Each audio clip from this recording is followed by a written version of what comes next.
In reading the lives of great men, I found that the first victory they won was over themselves. Self-discipline with all of them came first. A quote by Harry S. Truman.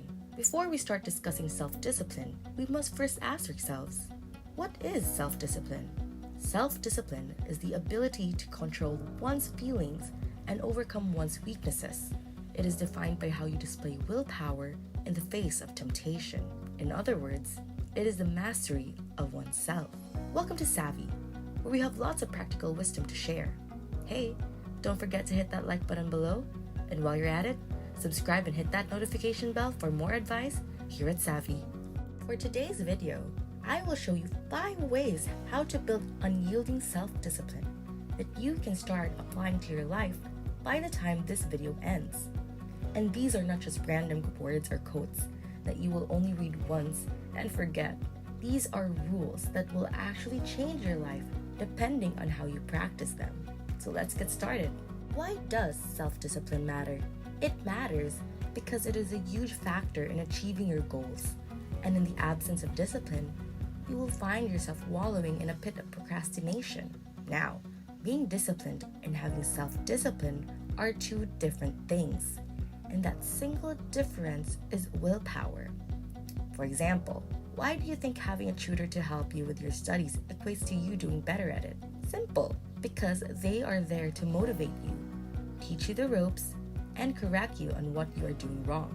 Now, between a student with a tutor to help him with his studies and one who studies all on his own, who do you think has more self-discipline? Clearly, it is the one who studies on his own, as he knows he has to do it, and no one holds him accountable. Self-discipline means being present, doing things religiously, and meeting expectations.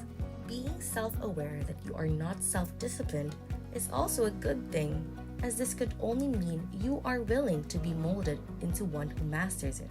And in this video, I will show you 5 ways to learn self-discipline so that you can achieve your goals and have a better life. Number 1. Temptations are a big no. The first step to achieving success is to remove all obstacles that hinder you from achieving success. Given that our minds are programmed to avoid all sources of pain or struggle, it is only natural to procrastinate in the face of tedious tasks. So, given the choice of working or scrolling through social media, we tend to do the latter, since it is easier and gratifying. Maybe we should start and uninstall the apps that take too much of our time. Another way to make ourselves productive is to make procrastinating inconvenient. Instead of doing all your work at home, find quiet places such as a library to do all your work, as there are no distractions in these sort of places, which would greatly improve our productivity. Number 2, stop waiting for the right moment. There are times when we don't want to do what we are supposed to do because we don't feel like it. I am here to tell you the hard truth. You will never feel like doing it all the time, and even if you will yourself to do it, you'll probably stop halfway. As I have said earlier, our minds were programmed to avoid stress. A simple trick you could do is that before you're going to do what you are supposed to be doing, is give yourself a countdown. Doing laundry? Count to 3 and go. Studying? 1, 2, 3, grab a book. Working out? 1, 2, 3, and do a jog. So, the thing here is not to think stuff through. Just go and explode into the activity. Number 3, set realistic goals. Setting realistic goals and thinking about the steps to get there will surely help you in achieving them. Studies show that setting challenging and specific goals will lead to higher performance than easy goals. So even if you fail to achieve it, you will know you have improved and have become productive. A good idea for a goal is that it shouldn't be easy, but rather something that you will have to spend a good amount of time achieving. And having a good deadline will also teach you to be more efficient in managing your time. Also, having someone holding you accountable will help you to likely finish your goals. Speaking of goals, do you have goals that you are planning to achieve? And if you did achieve them, what steps did you take? Comment down below because we want to hear your success stories. And while you're down there, don't forget to hit like and subscribe. Number 4, always think long term. The best way to predict the future is to create it. said Abraham Lincoln. Successful people take action. Unsuccessful people do not. If something feels wrong, successful people don't wait around. They try to change it. Let me ask you, are there steps you are taking to improve your life now? How do you see it 5 or 10 years from now? As soon as you think about these questions, you will realize that what you are doing today will surely influence what will happen tomorrow.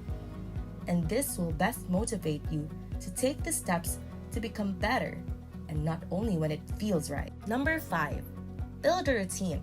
Rome wasn't built in a day. A few years ago, I started to get serious regarding my health and started working out.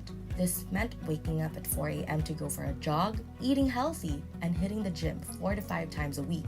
The first week, I was begging for all of it to stop as I woke up each morning wishing I could sit on the couch and binge all day, but something kept telling me to keep going, which I did. But after a few months, I started to notice something. I was getting a lot more work done. I was thinking great, and I was starting to look much better. Greater goals need more time to achieve, but small, consistent steps are the key. A great way to start building your routine is to have a healthy sleeping schedule and make your bed every morning, as this can kickstart your productivity for that day. Next, to plan out what things you wish to accomplish and list your activities. Finally, the 29/90 rule. You may have already heard about this, but basically, it states that it takes 21 days to form a habit, 66 days to instill it, and 90 days to turn it into a lifestyle. That specific thing might be anything that molds you to become a better person, such as working out or meditating. But does it actually work? Philippa Lally, a health psychology researcher at University College London, conducted a study to figure out how long it actually takes to form a habit. The study examined the habits of 96 people over a 12-week period. Each person chose one new habit for the 12 weeks and reported each day whether or not they did the behavior and how automatic the behavior felt. The result? On average, it takes more than 2 months before a new behavior becomes automatic, 66 days to be exact. And how long it takes a new habit to form can vary widely depending on the behavior, the person, and the circumstances. Always remember that success is a journey, and there are no shortcuts. Well, that is enough practical wisdom for today. Don't forget to give us a thumbs up below. We will be posting 4 to 5 videos per week, so click the subscribe button and that notification bell to be notified of our new videos weekly. Thanks everyone, and see you in the next video. Ciao!